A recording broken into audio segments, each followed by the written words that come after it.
Olá pessoal, tudo bem? Nós vamos ver a terceira parte do movimento circular uniforme. Quem não viu a parte 1 a parte 2, volta lá no canal, assista a aula para poder acompanhar direitinho hoje. Nós vamos ver as polias no mesmo eixo e polias acopladas por uma cinta, tá ok? Bom, quem não se inscreveu no canal, por favor, se inscreva no canal, dê seu like e ajude o profissional da educação. Para quem não me conhece, eu sou Carlos Souto, depois da vinheta, vem comigo, movimento circular uniforme, ok? Bom pessoal, tenho aqui que o movimento circular uniforme ele é um movimento circular, é uma trajetória circular com velocidade constante. Então vamos ver uma transmissão por contato.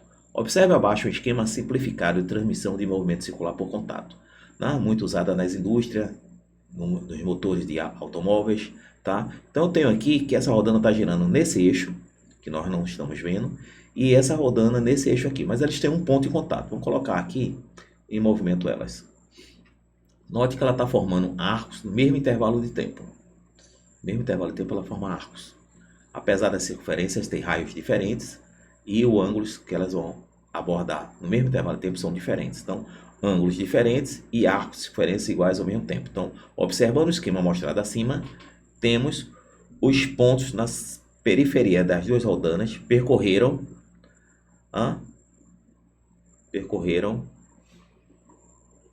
ângulos diferentes e arcos de circunferências iguais ao mesmo tempo. Então, letra B de bola, ok? Opa, letra B de bola. Então, podemos afirmar que as velocidades lineares são iguais, ok? Ótimo. Então, eu tenho que as velocidades lineares são iguais nas duas rodanas. Como velocidade é ômega vezes R, então tem a relação ômega de A R de A, ômega de B R de B. E também tem essa relação F de A R de A, F de B R de B. É isso que eu vou mostrar como ele chegou nessa fórmula aqui. Vamos lá. Eu tenho que as velocidades lineares são iguais, nós vimos agora, tá? Então, vamos raciocinar em cima dessa relação aqui. Se a velocidade linear são iguais nas duas rodanas, e eu sei que velocidade linear é ômega vezes R, nós vimos nas aulas passadas, então eu teria ômega de A, R de A, ômega de B, R de B. Qual o significado disso? Quando uma grandeza multiplica a outra, elas são inversamente proporcionais. Então veja que aqui tem uma multiplicação entre a velocidade angular dessa rodana A igual à velocidade angular de B vezes o raio de B, que é essa rodana aqui. Tá ok?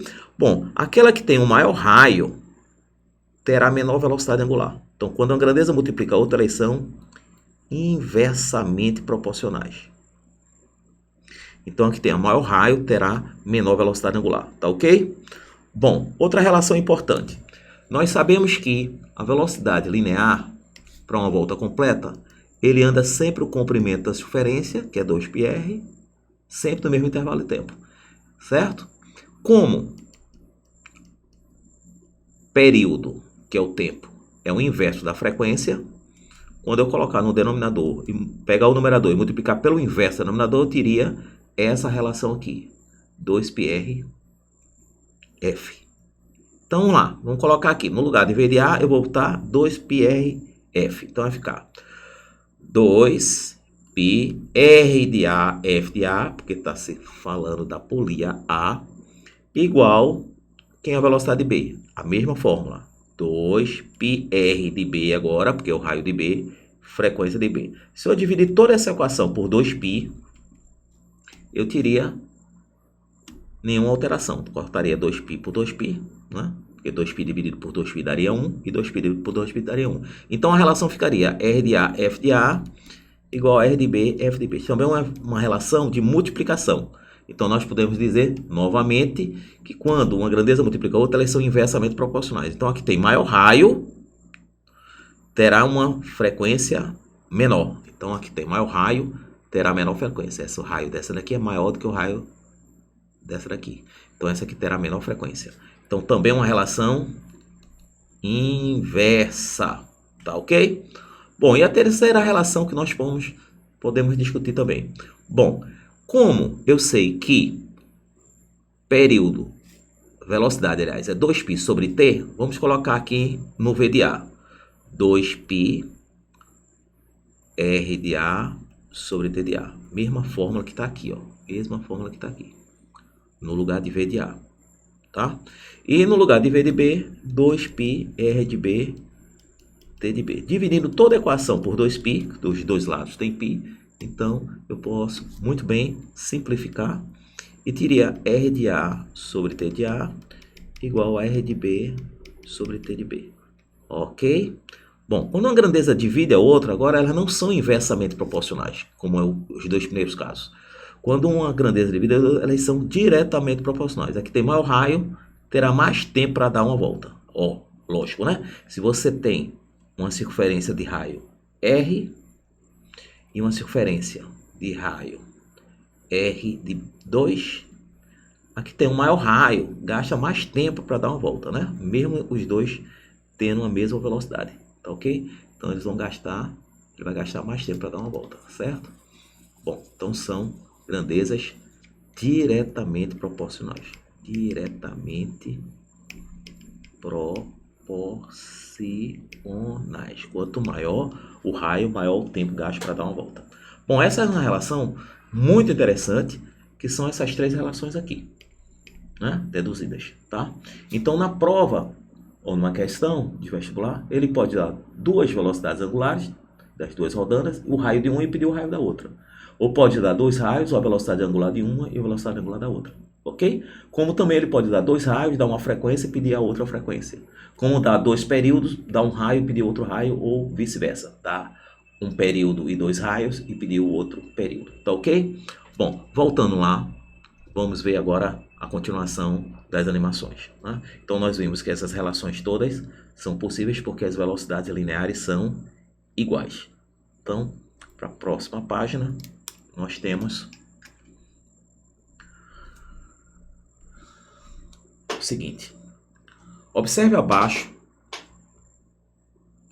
um esquema simplificado de transmissão de movimentos circulares por correia ou corrente. Então agora tem uma correia e as polías não estão em contato, tá? Vamos marcar aqui que elas também formam arcos, né? Para um certo mesmo intervalo de tempo. Então, observando o esquema mostrado acima, temos que os pontos na periferia das duas rodas e o ponto na corrente percorreram arcos de circunferências iguais, no mesmo intervalo de tempo, tá? Então, podemos afirmar que as velocidades lineares são iguais. Exatamente. Percorreu arcos iguais. Então, vai ter as mesmas relações quando tinha ponto de contato. Tá ok? Mesmas relações, tá? Não precisa nem lembrar que nós deduzimos essas fórmulas agora. Aqui, ó. Dividimos 2π e temos as relações. Tá ok? Bom, agora vamos ver uma questão simples. Temos duas polias A e B de raios 20 e 60. Então, aqui, ó, girando. Tá? Duas polias de 20 e 60 centímetros, respectivamente. A polia A gira com frequência igual a 1.200 Hz. É 1.200 rotações por segundo, acionada por um motor. A polia B também gira, acionada pela polia A através de uma correia. Não há escorregamento entre as polias e a correia na região de contato. Determinar com que frequência a polia B gira. Então ele deu dois raios e uma frequência. Então a relação é inversamente proporcionais, é aquela relação que nós vimos, né? Que nós deduzimos, que é esta daqui. F de A, R de A, R de B, F de B. Certo? Foi deduzida porque as velocidades lineares eram iguais. Então, basta ir direto para a fórmula e aplicar os valores. Então, eu tenho que a frequência de A é 1.200 Hz, ele deu aqui na questão. E o raio de A é 20 centímetros. Não precisa transformar centímetros para metro, porque o outro também está em centímetros. Então, vai cortar centímetros com centímetro de um lado e do outro da equação. Então, 1.200 vezes 20, depois dividir por 60, porque ele vem para cá dividindo. Então, nós temos aqui que vai dar 400 Hz. Então, uma questão simples, tá? Colocando 60 para cá, vai dividir 1.200 por 60, vai dar 20. 20 vezes 20 vai dar 400 Hz. Ok? Bom, agora outro tipo de esquema, tá? Transmissão por eixo.